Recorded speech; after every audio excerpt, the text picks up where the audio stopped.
So ఇక్కడ కేంద్రంలో మీ party అధికారానికి వచ్చిన తర్వాత తెలంగాణ రాష్ట్రానికి ఇద్దరికి కేంద్ర మంత్రులుగా అవకాశం ఇచ్చారు.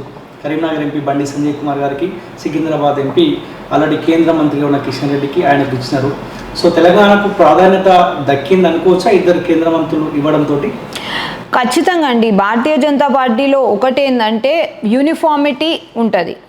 ఎవరికి కొంచెము అంటే బయాస్డ్గా లేకపోతే పార్షాలిటీగా చూపెట్టి ఇది చేసే ఇది ఉండదు. మీరు చూస్తే ప్రతి రాష్ట్రాన్ని భారతీయ జనతా పార్టీ మినిస్టర్లు రిప్రజెంట్ చేసిండ్రు. ప్రతి ఎన్డీఏ అలైకి 2+1 అన్నా 1+1 అన్నా వాళ్ళ సీట్ షేర్ ప్రకారము ఇచ్చిండ్రు. సో వాళ్ళు కూడా నో అంటానికి లేకపోతే అంటే లోపల జరిగిన నెగోసియేషన్స్ అది వాళ్ళకి తెలుసు, దాని గురించి మనం కమెంట్ చేయడానికి లేదు. కానీ మీరు చూస్తే ఒక యూనిఫార్మిటీ ఉంది. ప్రతి రాష్ట్రానికి గెలిచిన వారు అండ్ ఆ రాష్ట్రంలో ఉన్న గెలిచిన వారి స్ట్రెంగ్త్ ప్రకారం వాళ్ళకు ఇవ్వాల్సిన రెస్పెక్ట్ ఇచ్చిండు భారతీయ జనతా పార్టీ ఎంపీస్కి who are chosen to be ministers. And అలైస్కి, ఎన్డీఏ అలైస్, ఇప్పుడు అలైస్ కూడా లేకపోతే మనం ఇంతకన్నా ముందు యూపీఏ సర్కార్లను చూసినాము, ఎన్డీఏ సర్కార్లను కూడా చూసినాం. ఎన్ని రోజులు ఈ నెగోసియేషన్స్ ఉంటుండేనో మీరు చూసుంటారు. అది గవర్నమెంట్ ఫామ్ చేసినా కానీ ఈ మినిస్ట్రీ ఎవరికి వస్తుంది, ఈ పోర్ట్ఫోలియో ఎవరికి వస్తుంది, ఇంకా వీళ్ళని ఇంక్లూడ్ చేయాలా, వాళ్ళని ఇంక్లూడ్ చేయాలా. అసలు ఎలక్షన్స్ అయిపోయిన జస్ట్ 4 రోజులనే ఏ సందర్భంలో ఓత్ టేకింగ్ కంప్లీట్ చేసుకున్న ప్రమాణ స్వీకారం లేకపోతుండే. కానీ ఇక్కడ క్లియర్లీ యూనిఫార్మిటీ పాటించిండు. ఇక్కడ ఖచ్చితంగా మేము సంజయ్ గారికి ఈసారి ఖచ్చితంగా ఆయన ఇండక్ట్ అవుతారే అనుకున్నాము. అండ్ కిషన్ రెడ్డి గారు అయితే ఎట్లయినా హీజ్ అన్ ఎక్స్పీరియన్స్ మినిస్టర్ కాబట్టి 2 అయితే వచ్చినాయి. ఇప్పుడు ఇంకా 72 అయినాయి, అంటే 71 జస్ట్ మినిస్టర్స్, 81 దాకా మనకు ఆప్షన్ ఉన్నది.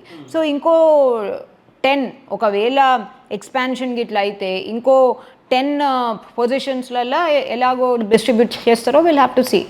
అధ్యక్ష మార్పు అంటారు. ఈటల రాజేందర్ని తీసుకొని అధ్యక్ష హోదాలో కూర్చోబెట్టాలన్న ఆలోచన మీ పార్టీ ఉన్నట్టు తెలుస్తుంది. దాదాపు చర్చలు కూడా కంప్లీట్ అయినట్టు తెలుస్తుంది.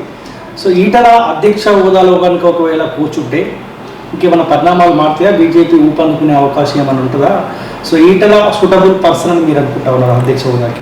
నేను అంటే ఇప్పుడు భారతీయ జనతా పార్టీ ఎవరిని డిసైడ్ చేస్తే మేము వాళ్ళను ఖచ్చితంగా ఫుల్ ఫ్లెడ్జ్డ్గా ఒప్పుకుంటాము, ఆహ్వానిస్తాము అండ్ వీల్ సపోర్ట్ దెమ్.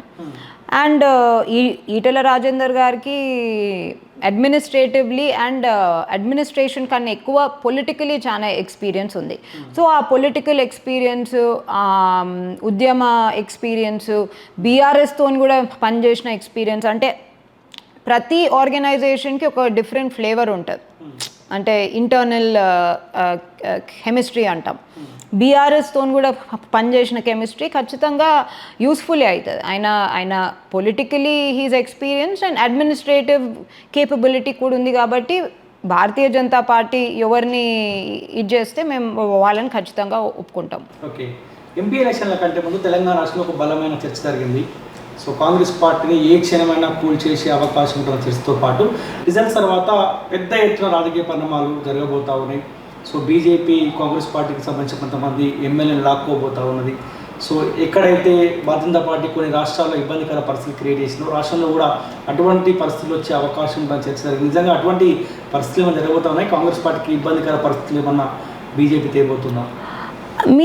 మీకు మీ గవర్నమెంట్ మీద, మీరు ఫామ్ చేసిన గవర్నమెంట్ మీద మీకు నమ్మకం లేనందుకే మీరు ఇటువంటి పుకార్లు పుట్టిస్తున్నారు. మేము ఫస్ట్ నుంచి రఘునందన్ రావు గారు అన్నారు, ఇంకా చాలామంది మా పార్టీ వాళ్ళు చాలామంది కూడా అన్నారు.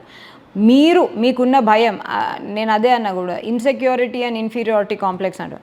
మీరు చేయలేకపోతున్నారు కాబట్టే మీరు ఇటువంటి పుకార్లు పుట్టిస్తున్నారు. మీరే కూల్చుకుంటారు. మేమో లేకపోతే ఇంకా ఎవరో వచ్చి దాన్ని కూల్చాల్సిన అవసరం లేదు.